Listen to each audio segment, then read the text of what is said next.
भाग उरकला पाहिजे. आणि भगवंतानी अचानक 8व्याच महिन्यामध्ये जन्माला यायचं ठरवलं. त्याचं कारण असं होतं की जुनी एक आपल्याकडे समजूत होती की 7व्या महिन्यामध्ये जन्माला आलं तर मूल जगतं, किंवा 9 महिने पूर्ण झाल्यानंतर जन्माला आलं तर जगतं, 8व्यात जन्माला आलेलं जगत नाही. भगवंत म्हणले सामान्य लोकांना नियम आहेत, आपण VVIP, आपल्याला कुठले नियम? 8व्या महिन्यामध्ये जन्म घेऊ, कारण हे सगळे गाफील असतील.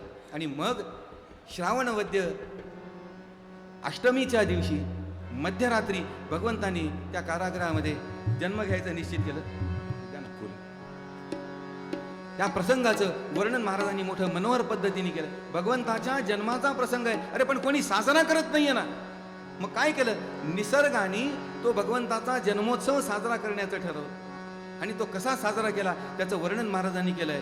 क्रमिले सजल घनानी नभते, क्रमिले सजल घनानी नभते, लखलखामध्ये तडपते तडित ती भारी भारी भारी.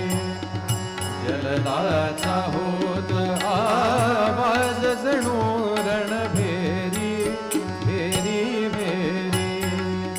वाटते प्रभू कारण हो आला, त्यायासला मी घन हो आला, त्यायासला मी घन हो आला, त्यायासला मी घन. मोरांनी व्यापिले वन नृत्य ते करीते, क्रमिले सजल घनानी नभते, क्रमिले सजल घनानी नभते क्रमिले. सजल घनानी नभते क्रमिले. आणि श्रावणवद्य अष्टमीचा दिवस आहे, मध्यरात्र आहे. नगाऱ्यांचा आवाज केल्यासारखे ढगांचे गडगडाट होत आहेत. त्या तालावरती मोर पिसारा फुलवून नृत्य करतायत. असा मोठा मनोहर प्रसंग आहे. आणि त्या मध्यरात्री भागवतामध्ये भगवंताच्या जन्माच्या प्रसंगाचं वर्णन आहे. निशीथे तमउद्भूते जायमाने जनार्दने, देवक्यां देवरूपिण्या विष्णुः सर्वगुहाशयः, आविरासीत् यथा प्राच्यां दिशिन्दुरिव पुष्कला. गोपाल कृष्ण भगवान की जय. कृष्ण कृष्ण जय कृष्ण कृष्ण जय कृष्ण कृष्ण जय कृष्ण कृष्ण जय कृष्ण कृष्ण जय कृष्ण कृष्ण जय कृष्ण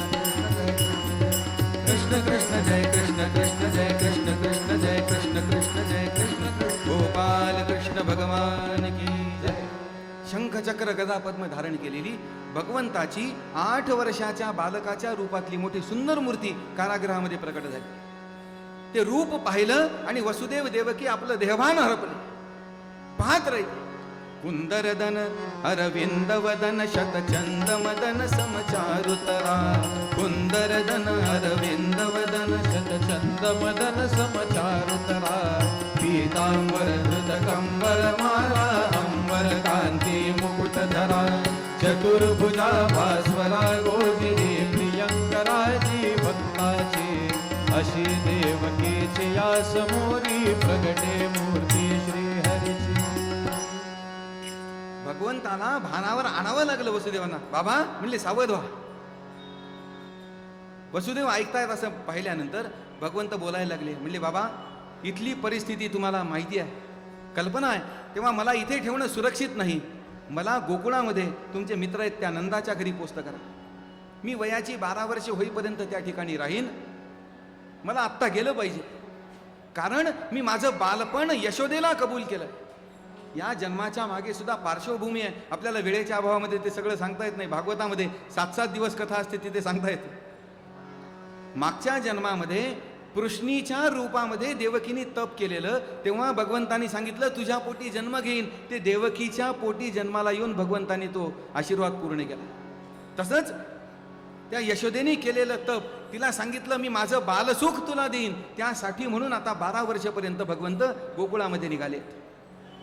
पण मी माझं बालपण यशोदेला कबूल केलेलं आहे हे भगवंताच्या तोंडून शब्द ऐकले आणि देवकीचं अवसान गळालं. हातापायातलं त्राण गेल्यासारखी तिची अवस्था झाली. म्हणले देवा अरे किती निष्ठुर होशील. कुठलंही दृश्य कारण नसताना इतक्या अपत्यवधांचं दुःख माझ्या नशिबी लिहून आलं, मला माहित नाही का? 8 लेकरांची आई होऊन सुद्धा आई होणं म्हणजे काय असतं, मातृत्व म्हणजे काय असतं याचा अनुभव एक क्षणभर सुद्धा मला नाही. मला माहित नाही कुठल्या जन्माचं पाप माझ्यासमोर येऊन उभा आहे. तू जन्माला येशील, अनंत कोटी ब्रह्मांडाचा नायक आहेस, कर्तुम कर्तुम अन्यथा कर्तुम सामर्थ्य राखणार आहेस. तू जन्माला आल्यानंतर तरी माझ्या वेदना संपतील एवढ्या एका आशेवरती मी हे सगळं हसतमुखाने सहन केलं. पण तुझ्या हातून सुद्धा जर माझ्या वेदनांचं शांतवन होणार नसेल तर मी कोणाकडे पाहायचं? देवा, तुझ्या योजना मोठ्या आहेत, तू मोठा आहेस, त्यांच्या आड यायची माझी इच्छा अजिबात नाही. पण विनंती फक्त एवढी आहे, आठले करे येऊन पोटी, तशी चौरले मी वांझोटी. अनेक वेळा उरी दाटला, पान्हा परी तो विफल जागला. सार्थक त्याचे एक वार तरी, करणे इच्छा नाही दुसरी. किती अपेक्षा कमी केल्या. अरे भगवंताची आई आहे, जन्मदात्री, काय मागती आहे? अभागिनीची या, अभागिनीची या, आशे वढी पुरीवय कदा, आशे वढी पुरीवय कदा. भागिनी या गोविंदा, माता झाले मी ऐसे मज, माता झाले मी ऐसे मज. क्षणभर तरी वाटू दे अघोषज, क्षणभर तरी, क्षणभर तरी, क्षणभर तरी वाटू दे अघोषज. अभागिनी या गोविंदा, अभागिनीची, अभागिनीची, अभागिनीची या गोविंदा. माता झाले मी ऐसे मज, क्षणभर तरी वाटू दे अधोक्ष. एका क्षणभराच्या मातृत्व सुखापेक्षा जास्त माझी अभिलाषा नाही, जास्त माझी मागणी नाही, जास्त माझी इच्छा नाही. पण एक क्षणभर असा यावा जिथे मी खरंच आई झाले असा अनुभव मला येईल. आणि मग भगवंताच्या लक्षात आलं, अरे म्हणले उत्साहाच्या भरामध्ये आपली थोडीशी चूकच झाली. 8 वर्षाच्या बालकाच्या रूपात भगवंत प्रकट झाले. ही कथा आपण ऐकली. भगवंतानी काय लीला करावी? मूल उपजलेले हरी झाला, सान लाल सर देह कोवळा. लुक लुकता ती वले डोळे, गर्भजलाने जावळवले. गोपाल कृष्ण भगवान की जय. कृष्ण कृष्ण जय कृष्ण कृष्ण जय कृष्ण कृष्ण जय कृष्ण कृष्ण जय कृष्ण कृष्ण जय कृष्ण कृष्ण जय कृष्ण कृष्ण जय कृष्ण कृष्ण. गोपाल कृष्ण भगवान की जय. नवजात अर्भकाच्या रूपामध्ये पुन्हा येऊन देवकीला मातृत्व सुखाचा अनुभव दिला. आणि मग म्हणाले, बाबा आता गोकुळामध्ये मला गेलं पाहिजे. सोपं आहे का? आपण जो विषय पूर्वरंगामध्ये पाहिला की मला काय हवं वाटतं हा विषय नाही आहे. मला काय पाहिजे वाटतं हा विषय नाही आहे. काय योग्य आहे हा विषय आहे. जन्मता क्षणी व्याकुळ आईला सोडून जाणं सोपं नाहीये. भगवंत गेले, जावंच लागलं.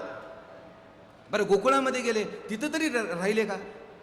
12 वर्ष वयाची संपल्यानंतर कंसाच्या बोलवण्यावरून अक्रूर जेव्हा बोलवायला गेले भगवंताला, भगवंत गोकुळामधून निघाले असं वर्णन आहे. आणि भगवंत निघाल्यानंतर गोकुळाची जी अवस्था झाली आहे ना, ती भागवतामध्ये आपण वाचली पाहिजे. तिथून निघणं सोपं आहे का भगवंताला? भागवतामध्ये वर्णन असं आहे, किती प्रेम करावं एखाद्यावरती. कृष्णाच्या पायाला खडे टोचू नये म्हणून ज्या गोपगोपींनी आपली अंतःकरणं काढून कृष्णाच्या पायाखाली रस्त्यावरती अंथरली, त्या गोपगोपींना सोडून जाणं सोपं नाही आहे. पण कर्तव्यासाठी, जनकल्याणासाठी ते करणं भाग आहे. आणि म्हणून ब्रह्मानंद नावाचे भगवंताचे मोठे भक्त होऊन गेले. त्या ब्रह्मानंदांनी ते भजन लिहिलंय. म्हणले, देवा असावं तर तुझ्यासारखं असावं.